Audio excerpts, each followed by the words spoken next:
التلفزة التونسية ديما كانت مرآة للمجتمع، فيها نقاشات ساخنة. تيلي مسح انت ما تقطعش الناس، انت تعلم الاعلام. لا انت مش منحاز، انت في داخلك الحياز. مواجهات قوية، اعرف اللي مالك حرام وماكلتك حرام وعيشتك حرام، وتصريحات تفاجئ اللي يتفرج. انه هذه القناة رفضت ان اظهر في اي برنامج من برامجها. ما رفضنيش لا رفضتم، ما رفضنيش، رفضتم. لكن احيانا الامور تخرج عن السيطرة والبرنامج يتحول لساحة معركة قدام الكاميرا. يا كلب سدك وجهك يا كلب يزي صلي على النبي يسود ولا وجهك علي ما تجاوبوا. فما لحظات الاعلامي والمقدم تاع البرنامج يفقد فيها اعصابه، او الضيف ساعات يقرر انه ينسى البروتوكول ويدخل في مواجهة مباشرة. لا بعد انت ما تكلمنيش، انت ما تكلمنيش. واضح فكره شو هذا؟ تصور ساعات المذيعين تاع البرامج يفقدوا أعصابهم، والضيوف قرروا أنهم يخرجوا عن النص، تاكل بعضها ويتحول من نقاش عادي إلى توتر حقيقي. في حلقة توب 5 لليوم باش نشوفوا أقوى 5 عركات هزت الإعلام التونسي في وقتها، مواجهات خلت الناس تحكي عليها لأيام وحتى سنين، وحتى لتوا تلقى لقطات منها موجودة في اليوتيوب والتيك توك. فأكيد قبل ما نبداو تنساش تعمل اشتراك في القناة وتعمل تفعيل جرس باش توصلك أي حلقة من توب 5، واكيد تكتبوا لي في تعليقات مواضيع واقتراحات للحلقات الجايه. فليتس جو نبدا. وقت اللي يبدا عبد يخمم اللي نجم يكون عرش كونفيرس اديداس. الاعتماد اعتمدت اول شيء على قوه العركه وشهرتها، فالمرتبه الاولى باش تكون اقوى واحده.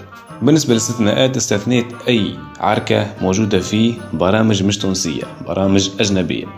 في المرتبة الخامسة الصافي سعيد ونوفل الورتاني. مين تجاوز لنا الصفصة وجاوب لنا في الموضوع؟ لا مش متكلم من فضلك، وما عادش تستدعيني مرة جاية، ومشك متربي وشكرا. أحمد الصافي سعيد كاتب وصحفي وسياسي تونسي، ترشح للانتخابات الرئاسية عام 2014 وكيف كيف عام 2019، وفاز بمقعد في مجلس النواب في الانتخابات التشريعية عام 2019. الصافي سعيد عنده برشا لقطات وديما على أعصابه، لقطة كما هذه مثلا. مش باش نرد عليك، وسألتي المغزاوي وجاوبك كما حب، ومش باش نرد عليه ولا أرد على السفهاء. بوان فينال، ما عادش تسألني السؤال، وسألتني أي سؤال باش نقول، ما تسألنيش. ولا لقطة أخرى كما هذه. اللي ما يهمنيش في الوقت، وتخليني نتكلم ولا ما عادش باش نتكلم. مو قلت لك لا تخليني نتكلم ولا ما عادش باش نتكلم. وعندي سؤال. لا ما عندكش اسئله. كيفاش؟ 100 سؤال نخليك نسكت ونخليك فعلا انا نقول لك هذا صحيح. خطاب. لا مش خطاب، ما تسنيش. واللقطة اللي نحكيو عليها في المرتبة الخامسة والعركة اللي صارت بين نوفل الورتاني وبين صافي سعيد. مين تجاوز لنا الصفصة وجاوب لنا في الموضوع؟ لا مش متكلم من فضلك، وما عادش تستدعيني مرة جاية، ومشك متربي وشكرا. وفي اللقطة هذه نوفل الورتاني سأل الصافي سعيد سؤال، فالصافي سعيد جاوبه بجواب ممكن انه ما عجبوش الجواب، فنوفل الورتاني قال له تجاوز السفسطة يعني واعطينا إجابة واضحة، والسفسطة يعني انه واحد يعطي إجابة مضللة أو مش حقيقية أو مزيفة. فالصافي سعيد تشنج وبرسمي توتر، وكان هذا الرد متاعه وكلات بعضها في برنامج كلام الناس. انت ما تقطعش الناس، انت تعلم الاعلام. لا انت مش منحاز، انت في داخلك الحياز. انا قد بوك واتشرف لو كنت بوك راني ربيتك احسن. اعملوا مسلسل الكلام زباله يقال للزبالين، وانت لمام زباله، لانه انتم لا تحترمون نخبكم، ومنافقين ومنحازين وتباعون وتشترون بارخص الاثمان.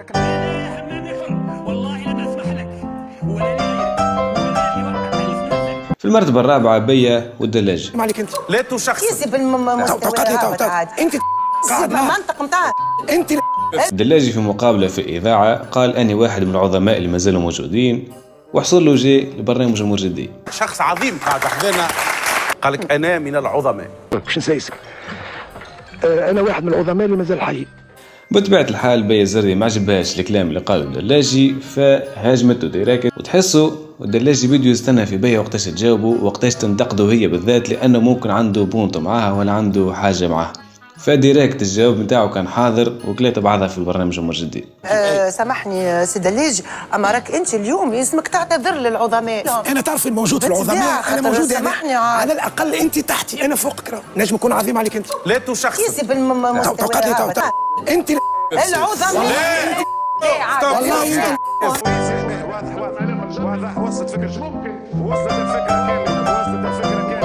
في المرتبة الثالثة بسيكو ام وماي القصوري. كل حاجه غلطه. فريت الفرق بيني وبينك. فما برشا فروق بيني وبينك.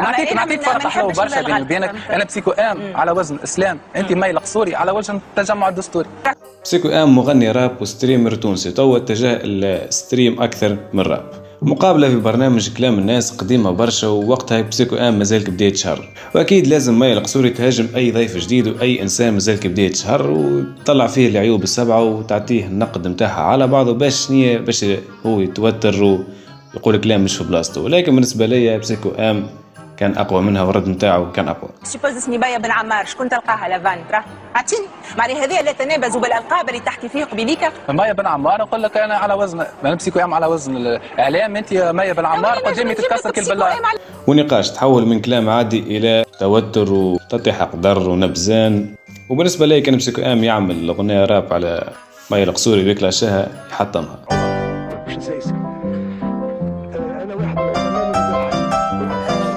في المرتبة الثانية بندرمان وبحر جلاسي.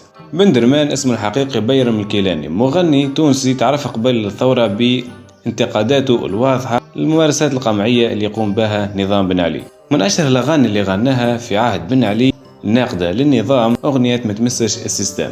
كان عندك فوزيبل قلتو ما بين ساقيك على خاطر السيستم، الضربة نتاعو ما تمسش السيستم لا يضر بك الضرب. البحر جلاسي سياسي ورجل أعمال تونسي وسادة، عنده برشا لقطات يعني ديما يتشنج وديما يتوتر وتصير عركات في البرامج اللي يحضر فيها. في برنامج كلام الناس مقابلة مع البحر جلاسي لو كان فما نقاش عادي، ولكن بعد ولا توتر وعرك وتطيح قدر في البرنامج بين بندرمان وبحر جلاسي وكلاتا بعضها حرفيا. مالك حرام وماكلتك حرام وعشتك حرام. ما تقصش عليه ما تقصش عليه. خليني فنان شيطان في صورة سباك انت تطلعت عصا ناكل تطلعت انسان تسلك راسك.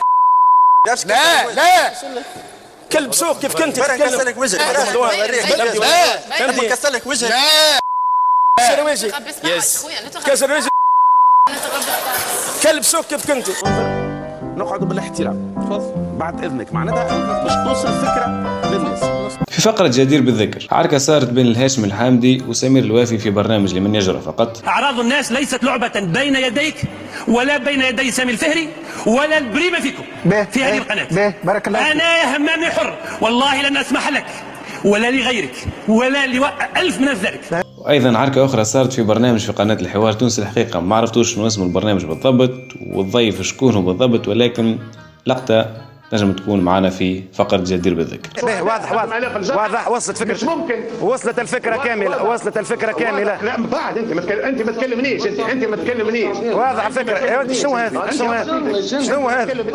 هذا قص. المرتبة الأولى وأقوى عركة بالنسبة لي شفتها في التلفزة التونسية. رايكم مختلف، ماذا بيا سي منظر نقعدوا بالاحترام بعد اذنك معناتها باش توصل الفكره للناس. زوز ضيوف جاوا البرنامج لاباس متخالفين سياسيا، منظر قفراش وراشد الخياري. بن علي بيدو نفسه قال له فهمتكم، السيد هذا ما يفهمش، الله غالب المخ ما عندوش. راشد الخياري سياسي تونسي وكان عضو في مجلس نواب الشعب. منظر قفراش هذا ناشط سياسي، واكيد اذا كان ريد زوز متخالفين سياسيا اعرف راهو باش تصير عركه وباش تاكل بعضها.